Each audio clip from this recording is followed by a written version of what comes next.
baik bagiku. Sampai akhir ku menutup mata, ku tetap setia menanti janjimu.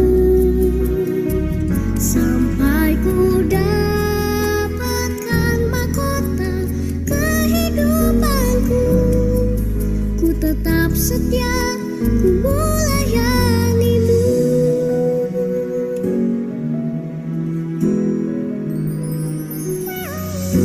Seperti wanita mengurapimu, menangis di bawah kakimu.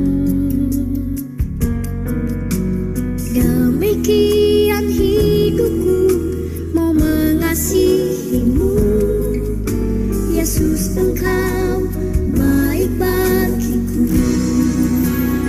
Sampai akhir ku menutup mata, ku tetap setia menanti janjimu. Sampai ku dapatkan mahkota kehidupanku, ku tetap setia, ku melayanimu.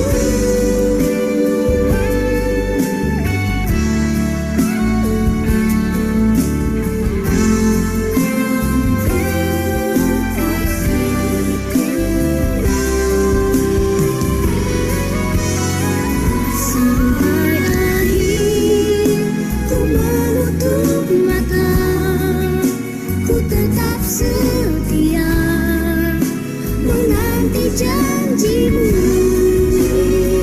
Sampai ku dapatkan mahkota kehidupanku, ku tetap setia, ku melayanimu. Ku tetap setia, ku melayanimu.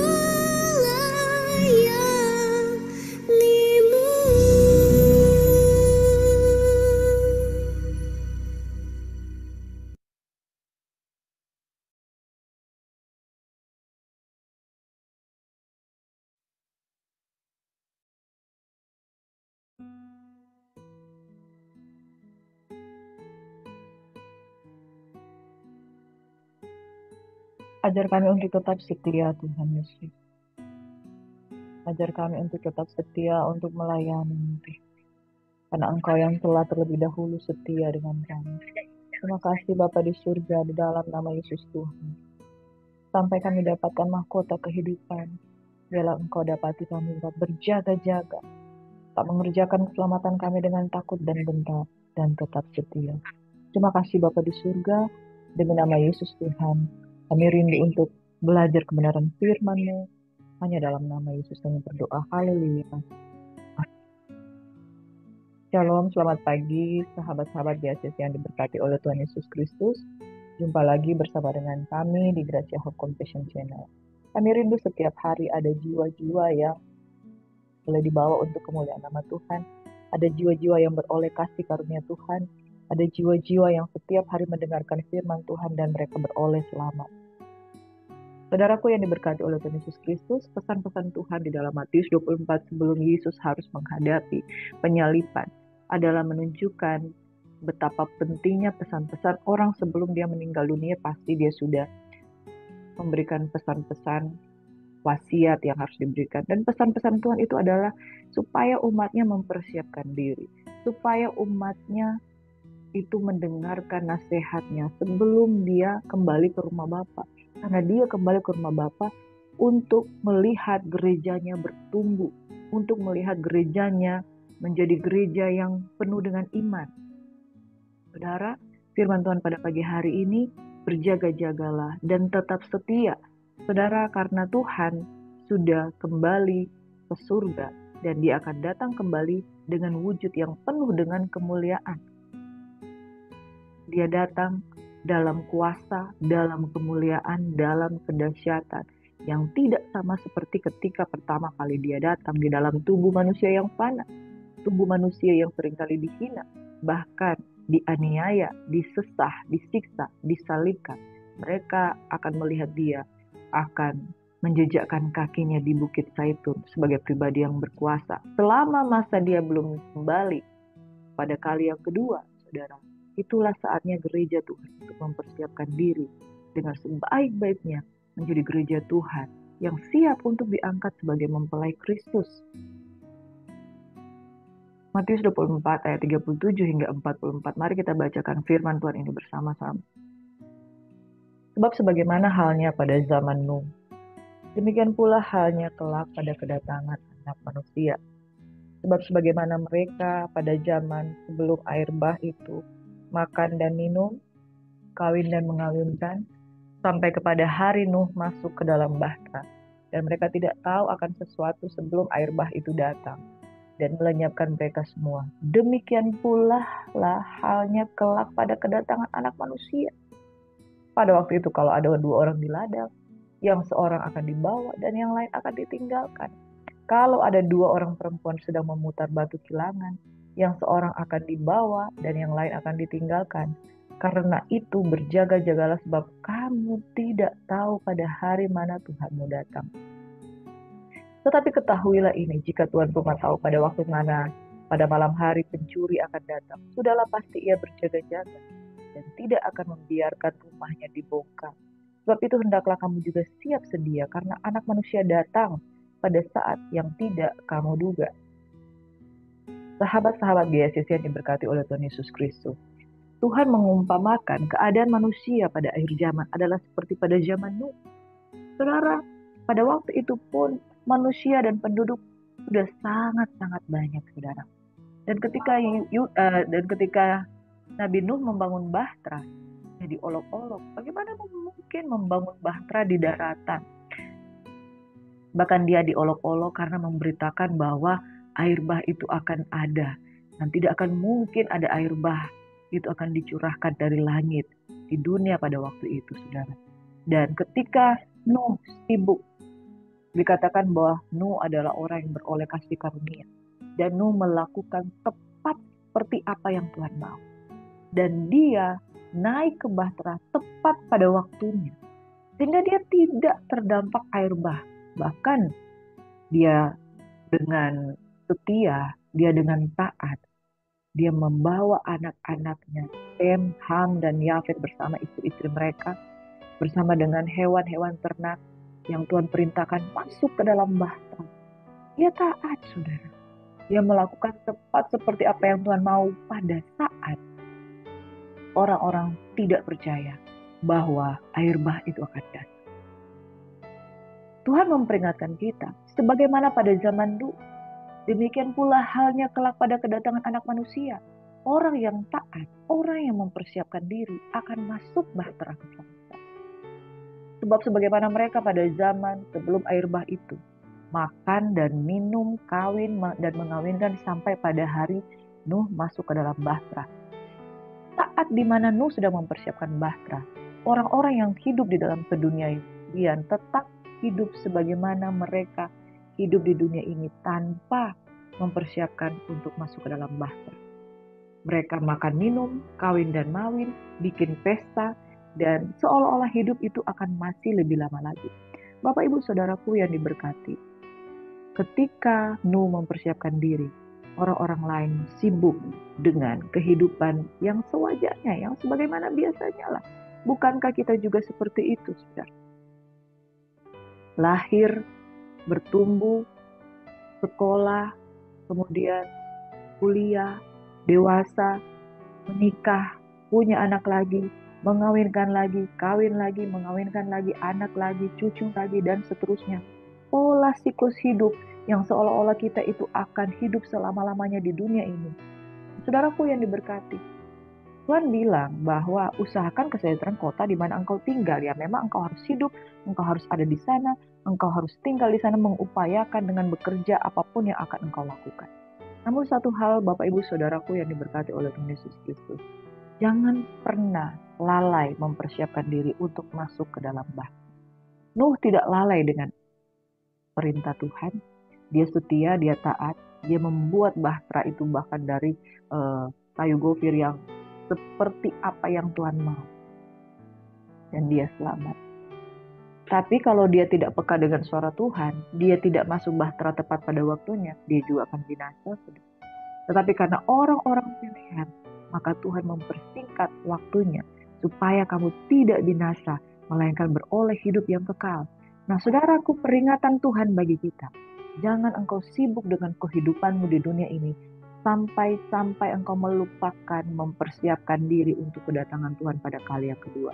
Ayat 39, mereka tidak tahu akan sesuatu sebelum air bah itu datang dan melenyapkan mereka semua. Demikian pula halnya kedatangan Anak Manusia. Saudara, jangan pikir sekalipun kita setiap hari membaca Alkitab, kita akan tahu kedatangan Anak Manusia. Ya saudara, kedatangan Anak Manusia akan datang di saat-saat yang tidak disangkakan. Karena itu, berjaga-jagalah sebab kamu tidak tahu pada hari mana Tuhanmu datang. Saudara, itu terbukti, saudara. Ketika Yesus datang di tengah-tengah bangsa pilihannya, Yerusalem, Israel, Yahudi, Yudea, mereka tidak tahu, saudara, bahwa itu adalah Mesias. Karena mereka tidak tahu orang-orang yang justru menantikan Mesias, yang ratusan tahun lamanya mereka menafsirkan itu perkataan hukum-hukum Taurat dan juga kitab-kitab nubuatan. Mereka kehilangan momen untuk menyambut Mesias. Ini peringatan Tuhan bagi kita semua. Entah engkau hidup di dalam Tuhan, entah engkau hidup di luar Tuhan. Tetapi kalau engkau tidak berjaga-jaga dan berdoa, engkau akan kehilangan momen yang sesungguhnya engkau sudah pernah menantikan dia. Tetapi engkau tidak mengalami Tuhan di dalam kehidupannya. Orang-orang sibuk kawin dan mawin. Akan datang masa di mana orang-orang tidak lagi peduli di dalam menanti-nantikan Tuhan. Tetapi ada orang-orang tertentu yang menjaga hidupnya dipenuhi dengan kasih karunia Tuhan seperti Nabi Nuh. Mereka tetap menjaga hidupnya benar. Mereka tidak biarkan pencuri itu datang untuk membunuh dan membinasakan. Saudara, kita tidak tahu kapan pencuri akan masuk ke dalam rumah kita. Tetapi kita bisa mempersiapkan diri rumah yang kokoh. Sebab itu, hendaklah kamu juga siap sedia karena Anak Manusia datang pada saat yang tidak kamu duga.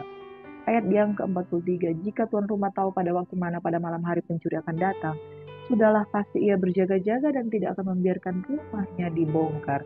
Inilah yang menjadi pesan Tuhan pada pagi hari ini. Kalau kita memang mau berjaga-jaga, hiduplah di dalam kasih karunia Tuhan, sehingga sepertimu engkau mendengarkan perkataan firman Tuhan dan engkau tahu apa yang engkau harus lakukan. Ketika kita paham bahwa rumah kita siap sedia pencuri akan datang untuk membongkar, kita pasti menjaga rumah kita dengan pasti. Demikian pula karena kedatangan Anak Manusia datang dengan waktu yang tidak disangkakan, datang pada waktu yang tidak kita ketahui. Oleh sebab itu, mari kita berjaga-jaga dan berdoa, berjaga-jaga dan mempersiapkan diri. Seorang tuan rumah yang berjaga-jaga, dia akan menyiapkan pentung, dia akan menyiapkan terali besi, dia akan menyiapkan nomor 911 untuk siap menelpon polisi jika sewaktu-waktu terjadi. Tapi saudaraku yang diberkati, orang yang mengenal Tuhan, sekalipun kita tidak tahu kapan Tuhan akan datang, orang yang mengenal Tuhan akan tetap kuat dan akan tetap bertindak. Pada waktu itu kalau ada 2 orang di ladang, seorang yang akan dibawa, yang lain akan ditinggalkan. Mengapa terjadi seperti itu, saudara? Ini menunjukkan bahwa persiapan setiap orang itu berbicara soal pribadi. Kalau Tuhan datang, ya, 2 orang yang ada di ladang ini, mereka tidak mungkin akan saling menyeret satu dengan yang lain. Karena Tuhan akan menjemput orang-orang yang dikatakan mana yang menjadi pilihannya. Kemarin kita sudah belajar bahwa ketika Tuhan datang di dalam awan-awan kemuliaannya, dia akan menjemput orang-orang pilihan. Saudara, bukan orang-orang yang tidak terpilih, tapi orang-orang yang sudah didapati seperti beras yang tinggal, saudara, tidak ringan, ya, tidak seperti gabah yang terbang. Dia tidak ringan, dia berisi, dia tertinggal, dia menjadi beras pilihan, saudara, gandum pilihan yang tertinggal di penampian. Orang-orang yang terpilih adalah orang-orang yang diangkat, dijemput Tuhan. Kedatangan Anak Manusia hanya akan menjemput orang-orang pilihan. Sekalipun dalam kegiatan yang sama, kedua-duanya ada di ladang, kedua-duanya sedang menggisar gandum. Tapi saudara, hanya orang-orang yang didapati Tuhan terpanggil, terpilih, dan didapati setia, mereka layak akan diangkat dalam rapture, kedatangan Tuhan untuk menjemput umatnya di awan-awan. Kalau ada dua orang perempuan sedang memutar batu kilangan, yang seorang akan dibawa, yang lain akan ditinggalkan. Ini berbicara tentang perempuan-perempuan yang sedang mengolah batu kilangan, saudara. Mereka adalah orang-orang yang didapati Tuhan sedang melakukan pekerjaannya. Tetapi belum tentu dua-duanya terpilih. Karena Tuhan hanya mau membawa orang-orang yang betul dipilih oleh Dia. Bapak Ibu Saudaraku yang diberkati, berjaga-jagalah, berdoalah supaya kamu dapat menghadapi waktu yang besar itu. Di dalam Matius 24 ayat 45 hingga 51, peringatan Tuhan bagi kita. Siapakah hamba yang setia dan bijaksana yang diangkat oleh tuannya atas orang-orangnya untuk memberikan mereka makanan pada waktunya?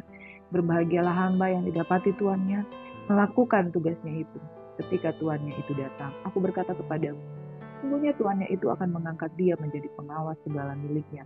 Akan tetapi apabila hamba itu jahat dan berkata di dalam hatinya, tuanku tidak datang-datang, lalu ia mulai memukul hamba-hamba lain dan makan minum bersama-sama pemabuk-pemabuk, maka Tuhan hamba itu akan datang pada hari yang tidak disangkakannya dan pada saat yang tidak diketahuinya, dan akan membunuh dia dan membuat dia senasib dengan orang-orang munafik. Di sanalah akan terdapat ratapan dan kertakan gigi.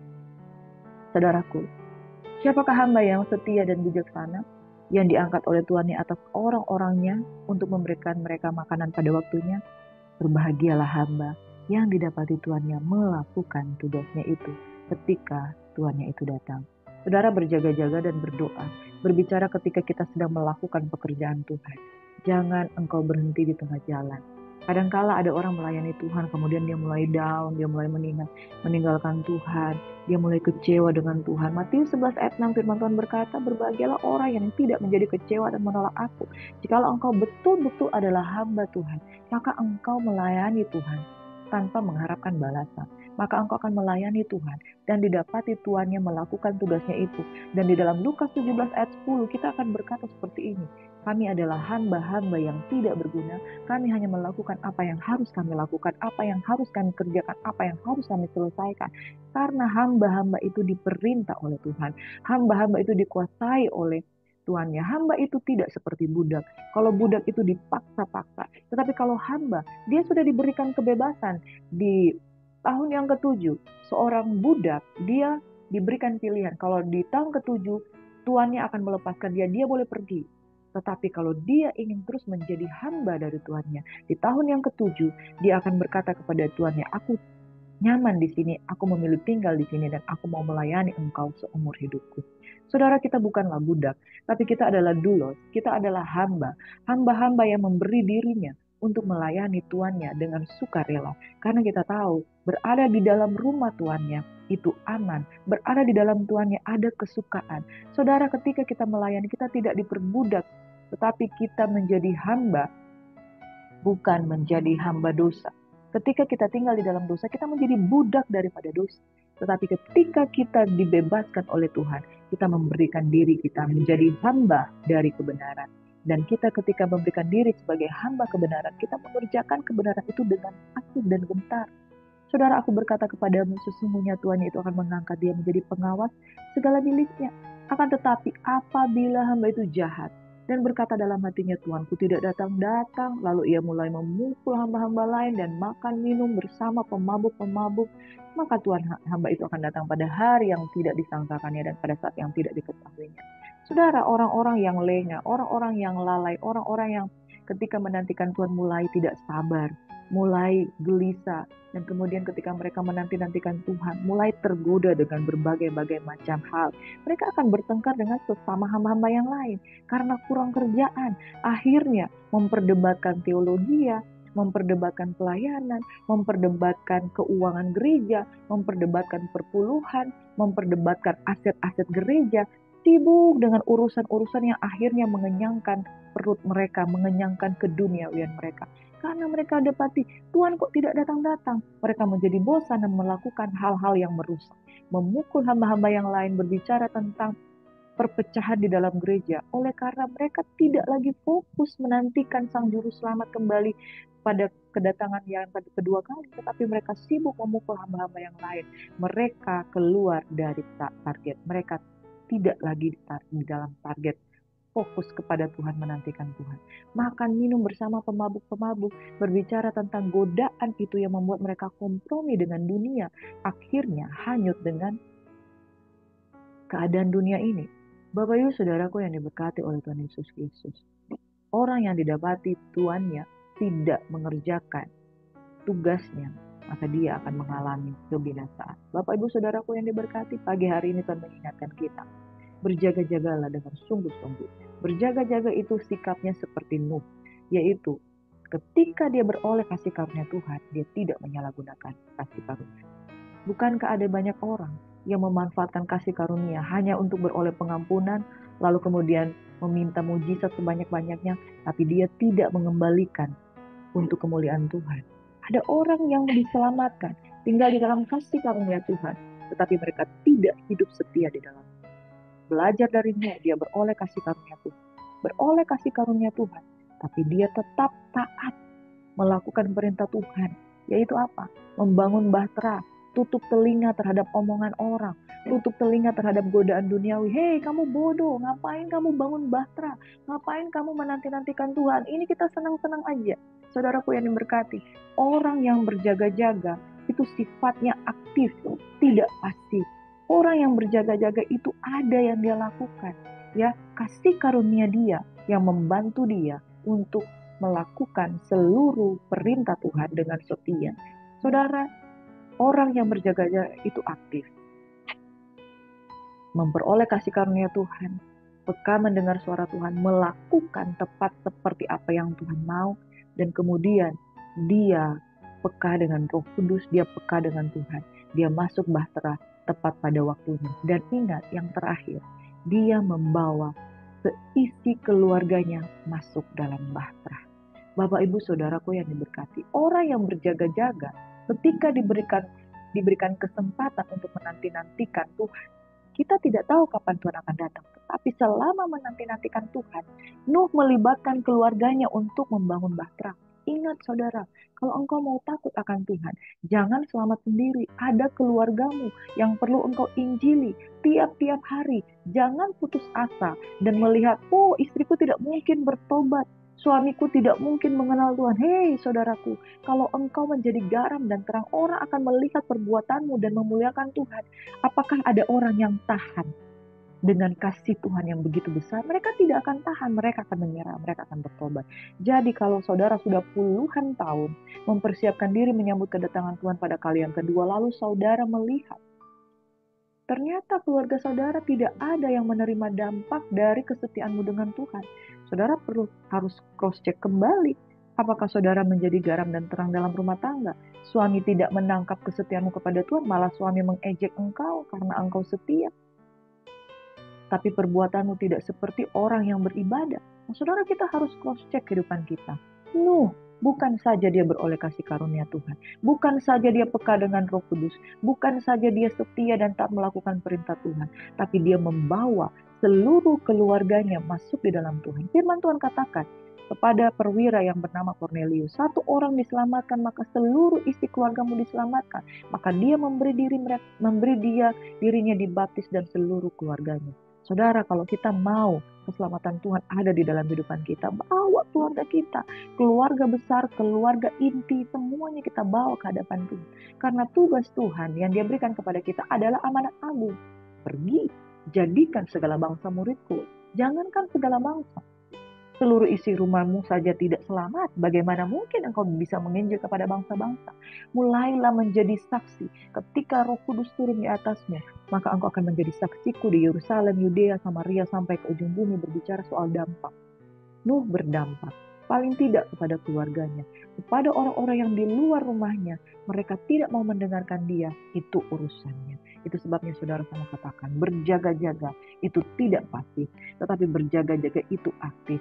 Menerima kasih karunia Tuhan, mendengarkan suara Tuhan, dan kemudian melakukan tepat seperti apa yang Tuhan mau, dan kemudian peka dengan Roh Kudus. Yang terakhir saudara, kita bawa seluruh keluarga kita masuk di dalam bahtera keselamatan daripada Tuhan. Dan yang terakhir saudara, biarlah kita didapati Tuhan kita setia dalam mengerjakan tugas kita.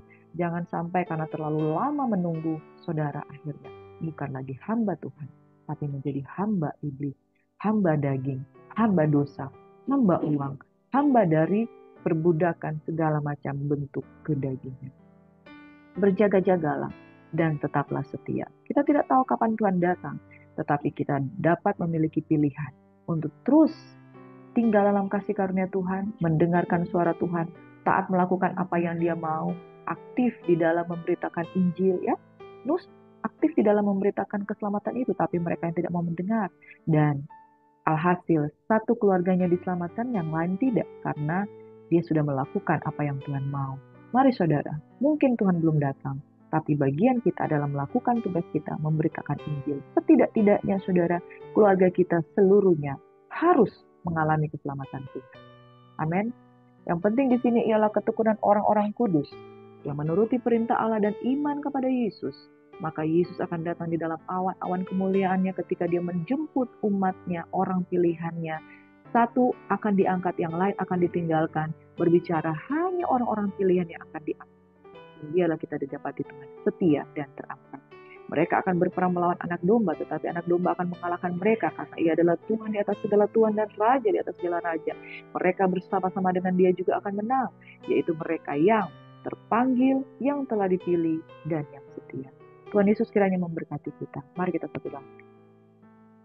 Tuhan memberkati dan melindungi engkau, Tuhan menyinari engkau dengan wajah-Nya, memberikan engkau kasih karunia, Tuhan menghadapkan wajah-Nya kepadamu dan memberikan engkau damai sejahtera. Keluar masukmu ditunggui dan dijagai, diberkatilah setiap orang yang berharap, lapar dan haus akan Tuhan. Bapa, kami berdoa untuk kesembuhan dari Opung Ayu di dalam nama Tuhan kami Yesus Kristus. Dia mengalami kanker pankreas dan dia mengalami penyempitan pembuluh darah, dan kami berdoa dia akan menghadapi pisau operasi, tetapi waktunya belum tiba karena penyempitan pembuluh darah masih terjadi. Kami berdoa rancangan Tuhan yang jadi, bahkan kesembuhan total itu terjadi ketika anak-anakmu menanti-nantikan Tuhan di dalam hadirat-Mu, memprioritaskan menanti-nantikan Tuhan, maka mujizat itu nyata pasti terjadi. Berdoa untuk saudara Jerry Simbolon bersama dengan seluruh keluarganya, beban-beban doanya yang selalu dia nanti-nantikan di hadapan Tuhan, anaknya, yang istrinya, dan juga keluarga kakak adiknya, mama papanya Tuhan. Di dalam ruang lingkup kasih karunia Tuhan, kesetiaannya mengerjakan keselamatan dengan takut dan gentar, itu akan membawa dia di dalam keselamatan dan pemulihan yang sejati di dalam Tuhan.